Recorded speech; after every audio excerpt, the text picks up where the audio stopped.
Last week, Brock Purdy was in the MVP discussion. Now he's not, at least right now, because he looked so ordinary yesterday. He did look bad. And it was just one game, but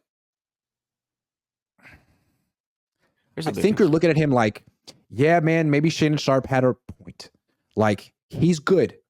He is very good, but so is the team he's on.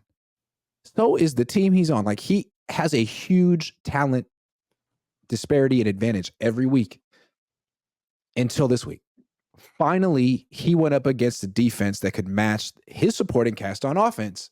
And I think what he contributes was a little bit more isolated. Yeah, it was raining and yeah, it was windy, but it's like, I don't know. When your supporting cast meets its match, he looked extremely ordinary. And it didn't seem like there was much he could do to elevate anyone.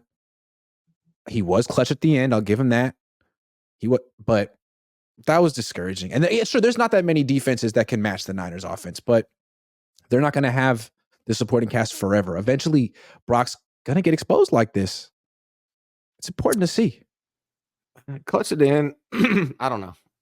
Brandon Ayuk was pretty clutch at the end, right? He took that.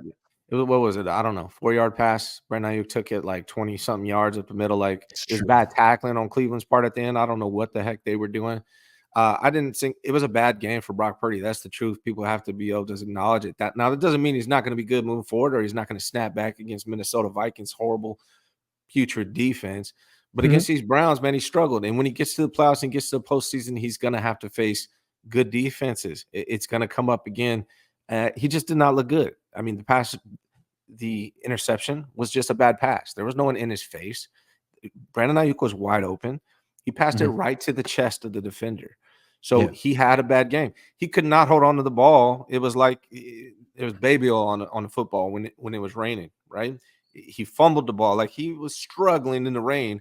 It's going to rain. It's going to rain again at some point. That is a concern for me. Brock Purdy didn't play well. Again, doesn't mean he's trash or he's not going to bounce back. I expect him to bounce back against Minnesota. But it is a concern when you're talking about in the postseason against really other good teams. Like, we'll see on December 3rd when they play the Eagles. That's going to be another tough matchup for Brock Purdy.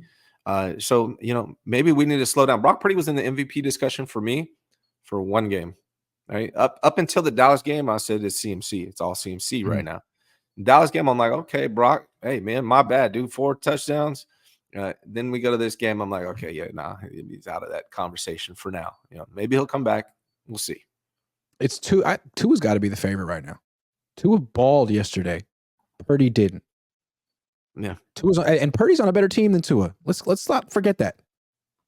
Not that the Dolphins are slouches. Well, offensively, it's I don't know. Maybe not offensively. I think defensively, Niners way better than Miami. But offensively, man, the Dolphins got some damn weapons. I honestly think it's Tyreek Hill deserves the MVP right now over everybody.